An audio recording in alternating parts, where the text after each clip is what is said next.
Last week I checked out Iron Storm, a game that I have fond memories of playing to shoot others. This week I check out the game that was considered to be its spiritual sequel, named Ben on Soldier: Bloodsport. It's not a nod to the 1988 Jean-Claude Van Damme movie of the same name, or else it probably would have been a little bit more fun. Well, I shouldn't really say that, because the game can be fun at times, but there are quite a few problems that bog it down. The story of one of these issues with the game. It starts off by explaining that there's still a war in progress, and you can probably safely assume that's the same war that was being fought in Iron Storm. In addition to the stock market mechanics, now the public can get some extra cash by betting in specialized duels. Each faction has different members that participate in a battle to the death at specific spots. Once the two duelers cross paths, lights flicker on and you'll be locked inside an area with the opponent. Each fighter then has 60 seconds to fight to the death. If it's a tie, then both fighters leave with their lives but without any extra cash. Sure, each fighter could just kill each other at the fight is over, since each is on the other team, but that's never really touched upon in the game. I can honestly say that the opening battle scene is pretty cool though, as it does explain how the betting system kinda works. In the future, war has a point. Soldiers fight against each other in the name of entertainment.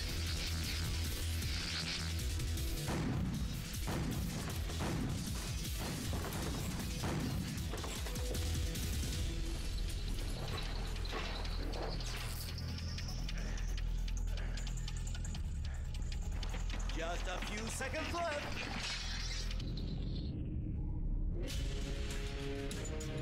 Nolan Daneworth win. After this though, just forget any sort of plot that gets thrown at you. The storyline is progressed through cutscenes in between each stage, and they seem to be given to you in chunks. You play as a guy named Nolan Daneworth, who finds his house burned down and his wife dead. He has a small case of amnesia and can only remember his name, but is unsure about the tattoo on the back of his neck and also his past. He sets out, hoping to find out and take down whoever was behind the attack. It could potentially be a fun and engaging storyline, but it falls flat on its face because it doesn't seem to progress well enough. Sometimes you'll complete a few stages and it'll remain focused on this exact same part of the story, and you'll have to wonder why it's not moving on. And as I said before, the story is fragmented and it's very difficult to understand what the hell is going on. I could also throw in at this point that the voiceovers are just atrocious. They're not quite Resident Evil bad, but they're really close enough. This is immediately apparent in the opening scenes of the tutorial, where some sort of drill sergeant is trying to give you commands, yet it's extremely hard to take him seriously. It doesn't just end here. Although Nolan's monologues during cutscenes aren't too bad, your assisting squad mates will repeat sayings constantly, and after repairing your armor for you, I swear they're saying repaired. Okay, repaired. Repaired? What the fuck? How the hell did that pass any sort of English translation quality oh, that's right, there probably wasn't any. In addition to this, you're constantly being assaulted by Nolan's heavy breathing. It's basically how it would sound if this dude ran a 5K marathon after having a carton-a-day smoking habit and weighed 400 pounds.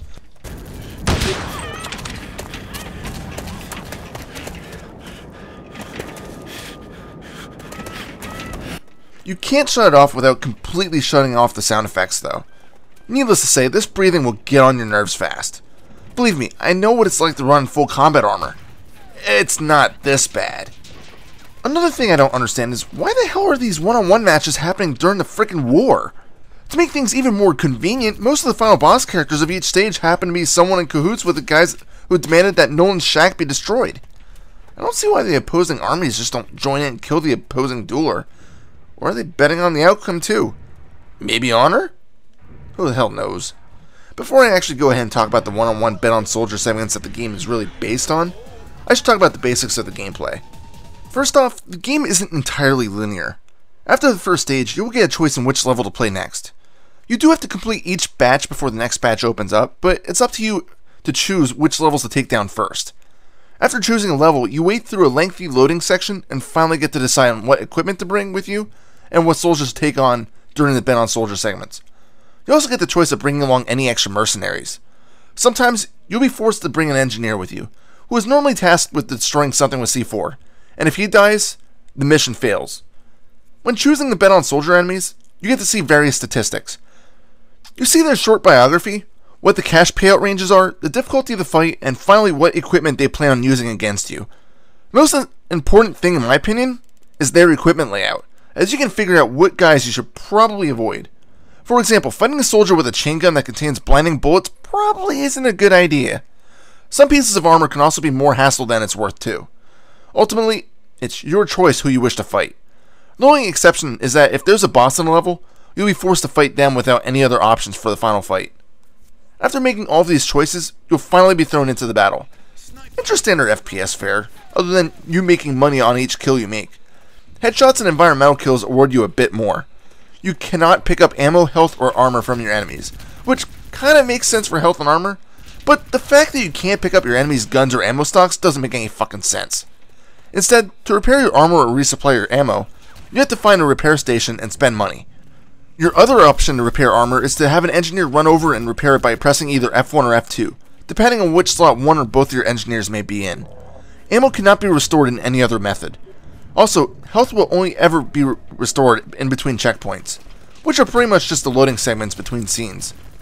In addition to these repair stations, there are also save stations. Again, other than the sparse checkpoints, these are the only points where you can save your game, and once again, you need to spend a bit of money in order to save it. In addition to this, you can only save at each station once before it becomes deactivated. With this mechanic, you want to make sure every save count, so if you just save your game, don't waste the station. After all this, the game feels pretty average. You point, and you shoot. If you reload when your magazine isn't empty, you'll lose whatever ammo you had remaining in that clip. However, one thing is that weapons do get upgrades later on in the game. Your basic assault rifle starts off pretty average, but eventually gains larger magazines and even a shitty grenade launcher that has an almost non-existent trajectory. I mean, seriously, you need to fire directly at the sky before you get any sort of distance with it. Anyway, to continue giving examples, the starting sniper rifle doesn't give you a scope, but later on it gives you two different zoom options. The chain gun gets access to a cooler that allows you to keep the barrel cool for sustained firing. These are all interesting upgrades, but of course they get pricier, so you may need to watch your cash. Oh, and not every weapon is useful. There's two different assault rifles, but the commando rifle fires too fast for its own good. You'll run out of ammo way too quickly, so you may want to stick with the standard rifle. Same with the shotguns. There's two. Your standard sidearm shotgun, which seems to be horribly underpowered, and a war shotgun, which happens to be a gigantic 5-chamber beast that fires explosive shells. War shotgun good? Basic shotgun? Shit. I mentioned your companions briefly, but let me just say that if you're going to bring the optional ones along, just bring engineers. All the other ones suck. They are inaccurate, barely kill anything, and will often die as soon as the mission begins. I actually told my engineers to stay in the rear to avoid them from getting killed, and only called on them when a room was clear to repair my armor. This saved a lot of money since I didn't need to pay for it to get repaired. If you choose not to bring any additional engineers, don't bother bringing any of the other guys, no matter what their rating is. If you do bring engineers along, be prepared to always be scolded that you're moving around too much when they're repairing your armor. It's fucking annoying, and at times you just want to shoot them yourself. So finally, we get to the bet on soldier segments. The defining feature of the game can actually be pretty lackluster at times. When the match begins, you have 10 seconds to get prepared, which means hitting a nearby repair station to refill your ammo or do any emergency armor repairs. After this, the match begins, and it's simply a one-on-one battle. Whoever kills the other person wins, and the quicker you do it, the more money you'll pocket. These battles can be as easy or as difficult as you make them.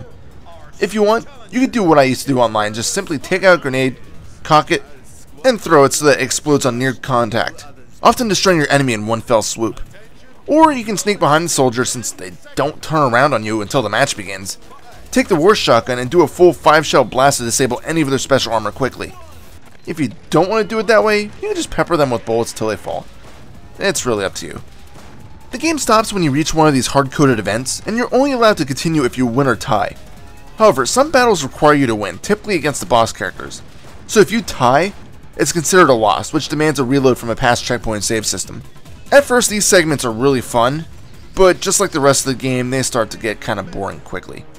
One thing that frustrates me a bit is that these enemies can often have specialized armor, like stuff that will push you away or pull you towards them, and others may give them immunity to certain damage. Finally, some will get them auto repair or health regeneration, but to my knowledge, these are never available to Nolan. What a fucking ripoff.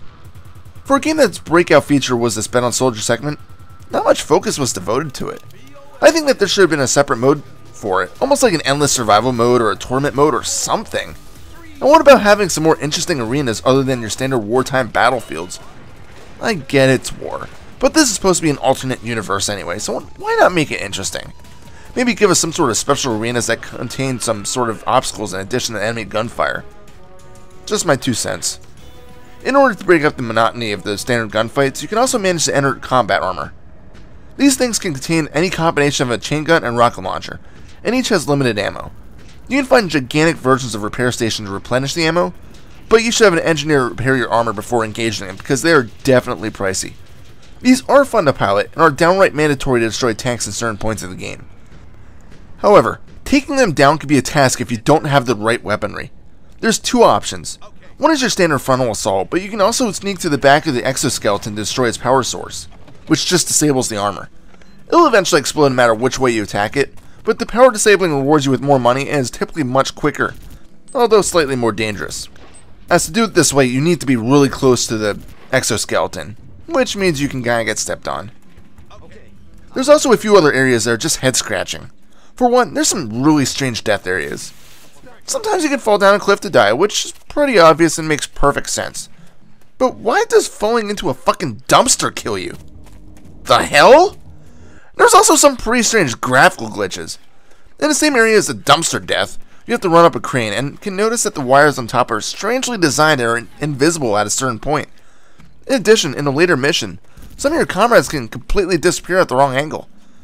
For everyone that makes games out there, please have some sort of quality control. I'm sick of seeing this stupid shit that shouldn't have gone past development. I can see the invisible cohort, because that's kind of a strange and weird one, and it might be a legitimate glitch. But what the hell were they thinking for the crane cables? I just don't understand it. One last side note before I wrap this up.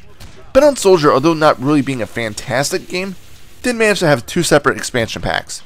Both of them are standalone games that are prequels to the original, and each follows one of the main enemies in Bloodsport.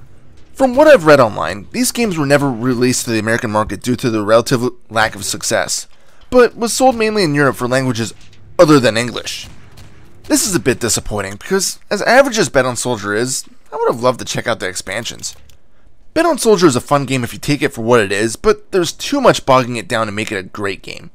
The atrocious voiceovers, enemy AI, the mundane and sometimes flat-out unexciting Bound Soldier segments, and the average battle settings make Bound Soldier Bloodsport just an average game. If there's one thing that helps boost it, it's the fact that the graphics are shiny and nice looking, if you ignore the awful character designs. I'd also go as far to say that it's fun to be able to choose your own path, even if it's not that much of a choice. I do like deciding what gear to bring and who to fight though, so that's a nice feature. If you can find it somewhere, give it a shot if you like FPS games, but I'll give you another warning that Star Force was included with it, so you'll be better off finding a way to disable or uninstall it before trying the game. Star Force, which happens to be an anti-pirating method of the game, will fuck with the drivers of Windows 8, and has caused me startup issues until I rolled back using a system restore point. So, there's my public disclaimer, just in case someone out there wants to hunt this game down and give it a try. Final score? 6 out of 10. There's Reaper, always on Facebook, facebook.com/ReapersReviews. Happy fragging.